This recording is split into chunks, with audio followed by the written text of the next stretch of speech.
Om Shanti. 19th of February 2019, Tuesday. Today's blessing. May you be an image of support and transform the atmosphere of the world with your elevated attitude. You children do not just support your own lives, but you are also the images of support for all souls of the world. The atmosphere of the world is being transformed with your elevated attitude. With your pure vision, both souls and the matter of the world are being purified.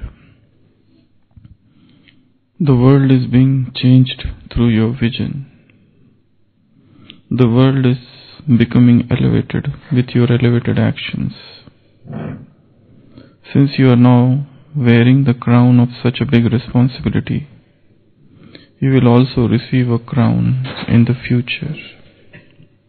So Baba is saying, may you be an image of support, Adhar Murt, and transform the atmosphere of the world with your elevated attitude. You are not just the support of your own lives.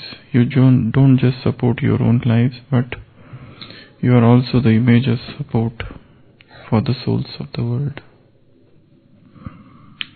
So there are two ways of living. One is to live for oneself, another is to live for others. If you analyze the life of a common man, he lives only for himself, all the time trying to solve his own worries, his own problems, his own sufferings, difficulties, his own karmic accounts. So many of the souls would come in that category, who live only for themselves. There is another category of the soul,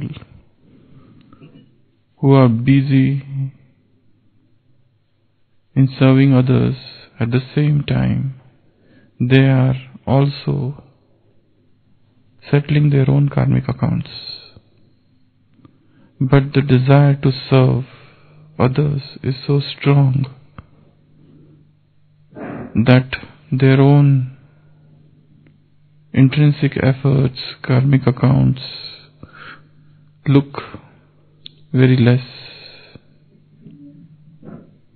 or rather it becomes less in front of that bigger service. So it is our choice rather what we prefer, to live for one's own self or to live for others. One is to do one's own purusharth, one's own efforts. Another is to make others do the good efforts. And in the second process, the first process is included. While in the first process, second is not much included. Though first is a prerequisite for the second. But still, if you go on this path, whole life would be rather spent only in doing one's own effort, rather than serving others. But the intense desire to serve others, intense desire that the entire Brahmin family or the entire souls of the world get something from me, this desire to serve others would take you above all your own karmic accounts. In fact, at Sangam Yuga, the greatest effort is to make others do efforts. And this second process is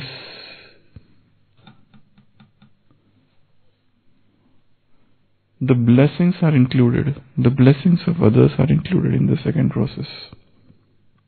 And many times the blessings earned from the world help you get rid of your own karmic accounts very fast. Because in the first process, probably you are not earning blessings. So there is a magic of blessing, there is a power of blessing in the second process.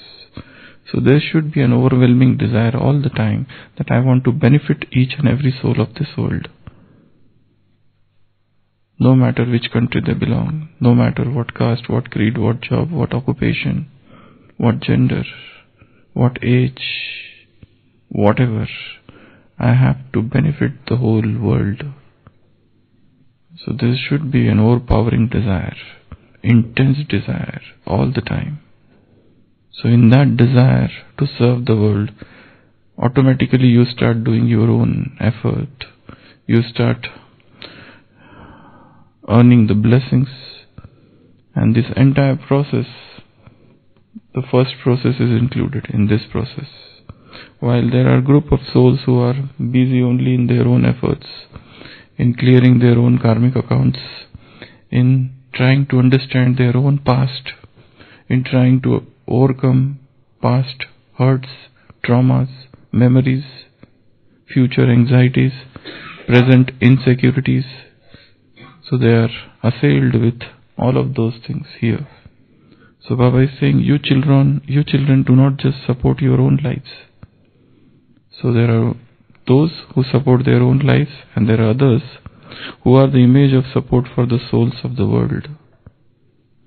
And this process itself frees you from many stresses, tensions, worries, which are involved only in the selfish activities.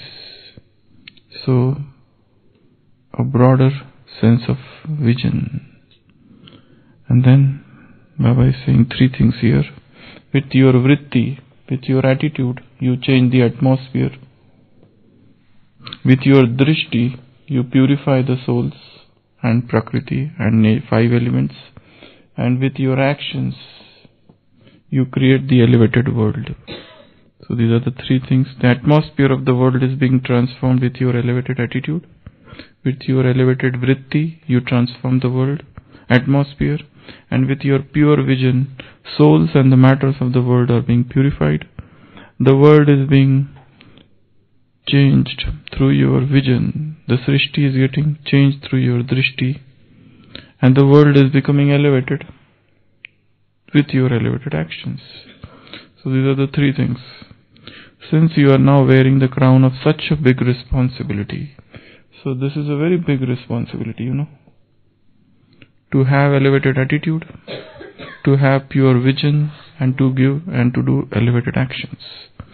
You are now wearing the crown of such a big responsibility. You will also receive a crown in the future. Actually, the nature of human being is that every human being wants as less responsibility as possible. We fear responsibilities, because then you become responsible, you become accountable, you have to answer, you have to work hard, you have to plan. It's sort of bondage, but very sweet bondage. So many people try to avoid taking responsibility, try to avoid taking initiative. Human mind wants to take the path of least resistance. Human mind doesn't want any difficulties, any problems, any worries. It wants a very smooth going path, a bed of roses. But this is not that path. Taking responsibility is a great thing. To become responsible. And responsible not just for the gross things. These are so subtle things. Responsibility, which responsibility? To have elevated attitude, vritti. It needs so much churning. It needs so much harboring pure thoughts. It needs so much good wishes and pure feelings. A huge stock of good wishes and pure feeling is needed to have elevated vritti. Because If you just see one day, in one day only, so many negative thoughts are created about so many people throughout the day. They are not very negative, but they are having traces of negativity in them. And they all gets piled up in the subconscious mind, somewhere, unaware. We are not aware of them. So to have elevated vritti is a very great thing. This is one of the greatest responsibilities, to have this thing. And this again will require the practice of Soman, self-respect. As Baba said recently in Shantivan, the Murli which was played out. Self-respect and time are the two most important things. So, creating an elevated vritti needs churning. Created an elevated vritti needs reading. Created an elevated vritti needs discussion of all elevated thoughts, elevated emotions, everything. Without that, such vritti cannot be created. And the second thing is drishti. This is even more powerful. To have pure vision. As much importance, the greatest importance of vision is given only here in Baba's knowledge. And if you analyze the entire different religions of the world, it's only Hinduism where the importance of drishti is given, where you see in Indian scriptures some light is coming out from some deity and doing some miracle. Such things are not there in other religions. It's only in Hinduism that you see this. And it's only in this knowledge that Baba talks about pure elevated drishti. So pure vision leads to purification of souls and 5 elements. And our goal is to purify each and every soul on this planet. Not a single soul should remain bereft of our Sakash vibrations. Our pure vibration should reach each and every soul every day. And Baba often gives the example, what are you? Whether you are zero bulb or that 60 volt or that tube light or that flashlight or that searchlight or that lighthouse or in between LED somewhere. Who are you? Till what extent, to what region your light is reaching? It depends on what is it. So, pure vision, you have to purify each and every particle of this universe. Each and every particle. So such strong dharana of purity is needed here. Such a strong power of purity is needed. The greater the power, the greater it will go. The greater would be the magnetic field that would be created. You have to become a spiritual magnet. So, pure vision. So how do we create pure vision? How should we create pure vision? A vision which is so strong, so strong. You know, in the scripture of Mahabharata, there is one character called Gandhari. That Gandhari was blindfold. So she was wearing that blindfold from the time she got married. Okay? And son was born, son got young, and there was a battle of Mahabharata. And her 99 sons are killed in that war of Mahabharata. Only one is remaining, Duryodhana. And she calls him and says to him that you come to me without any clothes. And he is coming, but then timely intervention by Shri Krishna. And he says, don't you feel ashamed going naked in front of your mother? At least wear something. So he wears something and then goes. And he comes and she opens the eyes. She opens the eyes in her lifetime only once. And in that moment, such power comes out through her eyes that her son becomes completely made up of as a bolt, vajra, except the part which was covered. And then she again puts back her blindfold.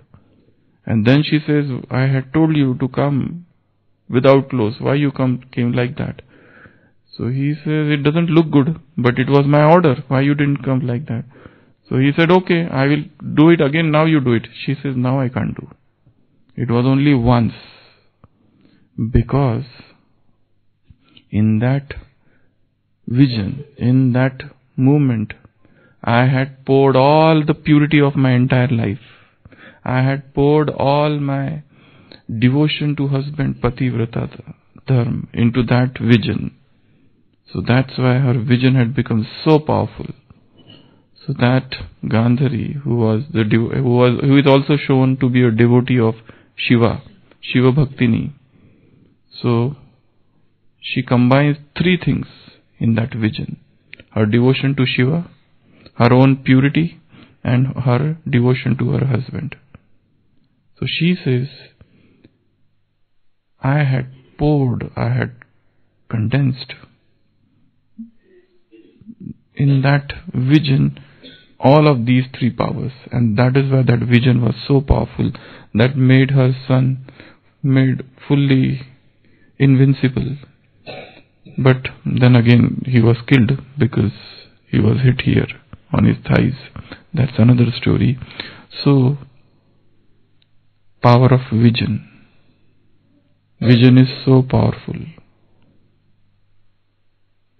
Just imagine if we have a very pure vision, no matter who else come in front of us, we have the power to purify that soul. We have the power to give experience to that soul. We have the power to change the world of that soul. We have the power to give anything to that soul, just with vision. So how do we purify our visions?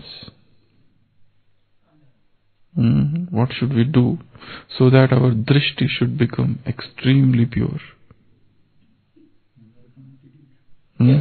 Work and attitude, okay. So some work, because eyes are the windows. Eyes are the windows. So something, more power should come inside, more light should come inside, more purity should come inside, that purity would go out of the windows. Okay, what else? How do we make our visions pure? Okay, equitable, same vision for all. What else? Soul consciousness. What else? Pure thoughts, very pure thoughts, constantly entertaining pure thoughts, constantly reveling in pure thoughts, constantly. There are few do's and fewer not do's for creating pure visions. For do's, read pure literature, listen to pure literature, see pure things. Baba often says, sit in front of Lakshmi Narayan.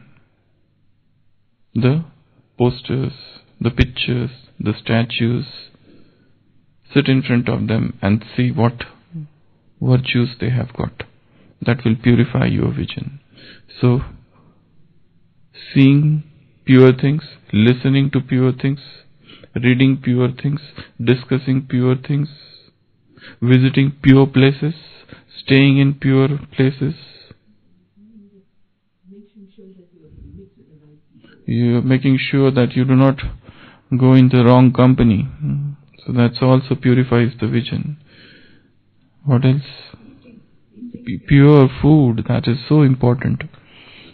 Food has got a great relevance If everything is okay, but food is not pure, then also your vision cannot get pure. In today's Sakar Murli, Baba said, deities, their food is very subtle. Now, whether he means small in quantity or what, that is a topic to churn. But in today's Murli, Baba said, this Devta, these deities, their food is sukshma, very subtle. So, purification. And as the purity increases, the requirement of food also decreases for the body.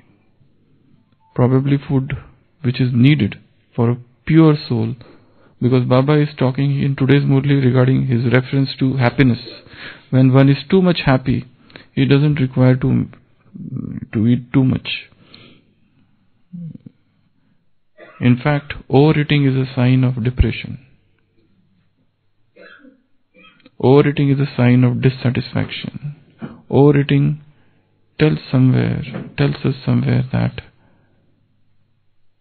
something is missing inside. Soul wants something, and then some vacuum is there, and soul tries to fill that vacuum with food. But then that is an addiction again. The soul remains unfulfilled when it tries to fill it with food. So pure food is also something that creates pure vision. So pure food, pure visions, pure pictures, pure listening, pure speaking, pure doing, all acts of purity will lead to purification of the vision. What else? Pure environment. What else? How do we purify the vision? Penance, tapasya.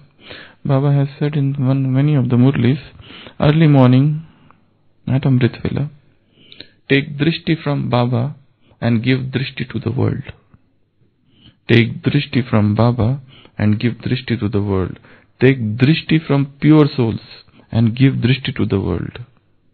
So, taking drishti and giving drishti is taught only in this institution.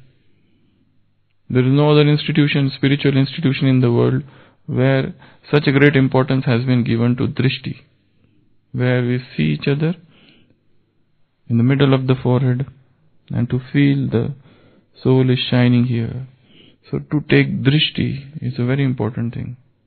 Baba also gives drishti. Recently when Baba came, for a long time in between he gave drishti at the end of the Murli. He didn't say anything, just giving drishti, just seeing and filling the souls with power. So when you give drishti, you are soul conscious. When you give drishti, you give current to that soul. You give power to that soul. You pump the soul with some spiritual energy, which otherwise cannot be done merely with words. So, the way to purify the vision is taking drishti from Baba. And take drishti for a long time. He is the point of light. Keep on focus on that point of light, as if he is the ocean of purity. And all the rays of purity are coming unto me and filling the soul with purity. So, taking drishti from Baba. What else? How to purify the vision? Already purified with all these things. Anything else? That is done already.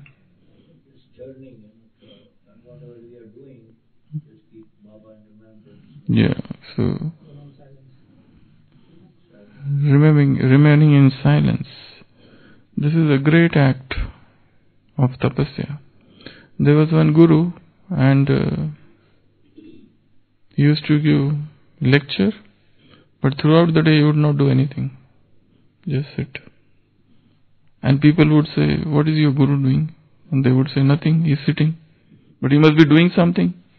The disciples would say, nothing. He just sits. Does he read anything? No reading. He just sits. There's a great to just sit without movement like that for a long time. It takes such a great stability of the mind. Mind is so restless. Just imagine you are alone in your room. What you do? Open one cupboard and put it out. Then search something for eating, and when it is found, then call somebody. Then check if somebody has called. Mind is so restless. Take some book, read something and keep. Take newspaper, read and then keep. Unnecessary go and unnecessary surfing on internet. Unnecessary streaming of videos. That is what mind does. It is restless. It has no aim. It is not so simple that I will do tapasya whole day. It never happens. It needs goal. What tapasya? Otherwise it just strays here and there, here and there. The best thing is to understand what this mind is. How it behaves in particular situation. What it does. Can we make it stand still without doing anything? Just like that. Not doing anything. This is known as stage of no mind. Just still it. Not doing anything. Just make it calm. This is a great tapasya. Not allowing it to go out everywhere.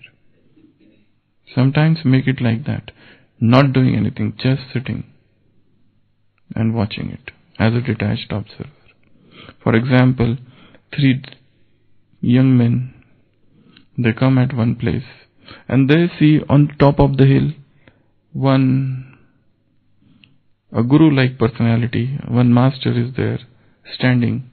The first man says, probably he is searching somebody. From his looks, it looks like that he is searching somebody.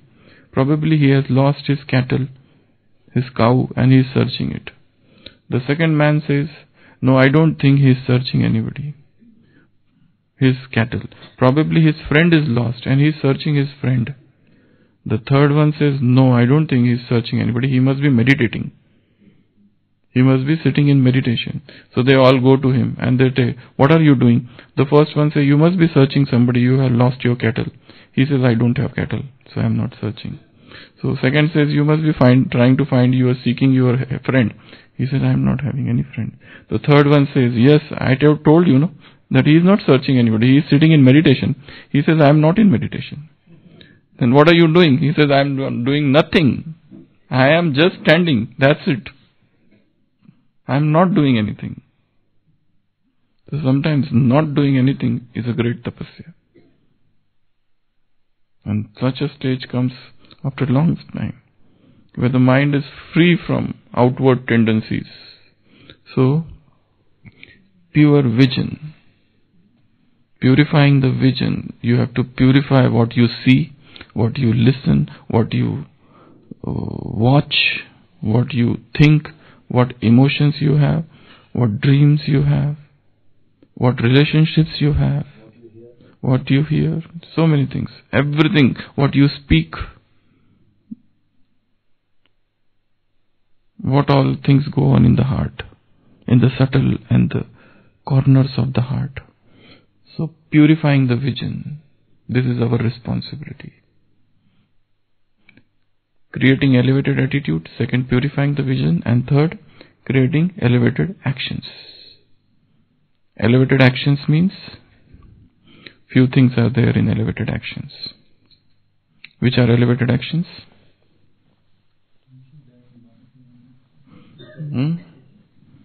Elevated actions. First, soul conscious. All actions which are done in soul conscious stage are elevated. Second, supreme soul conscious. All actions which are done in Baba's remembrance are elevated. Third, Shrimat. All actions which are as per Shrimat are elevated actions. Fourth, selfless. All actions which are selfless are elevated actions. Then next, All actions which have got pure feelings and elevated visions are elevated actions. Then all actions which are done as in detached manner are elevated actions. Then all actions which are done as detached observer, sakshi, are elevated actions. Then all actions which are done in trikaldarshi stage are elevated actions. Then all actions which are done in tireless stage are elevated actions. Tireless only you become when you are soul conscious, otherwise not. So elevated actions which are which are unaffected by profit and loss. You are not focusing on the result. You are focusing on the action itself. So all such actions are elevated actions. So throughout the day, if any one of these things is present, we will not do any wrong action, any misdeed, any vikarma, kukarma. See that they are as per soul consciousness, they are soul conscious, God conscious, as per Srimad, selfless as possible. They should not be for me but for everyone. Let bahujana hitaya, bahujana sukhaya, for the welfare of many, for the good of many. All actions should be there. Srimad, detached observer, detached, trikaldarshi, tireless. So these are some of the things which we have to think.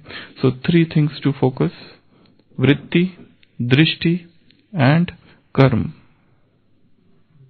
And we are responsible souls, and Baba says you are the support not only of your own lives but whole world. They alone live who live for others. The rest are more dead than alive. That's one of the statements made by Vivekananda somewhere. They alone live who live for others. The rest are more dead than alive. So living for others, living for the welfare of the world, living for the welfare of many, that should be the goal of life. To live for oneself is such a selfish act. To live for oneself and to die in one's own effort. Our all actions, our all thoughts, our all emotions, or our dreams, or our memories, all our awareness, everything should penetrate each and every particle of this universe. A thought should be so pure that it has got the power to impregnate the world with purity. So that is our responsibility. Om Shanti.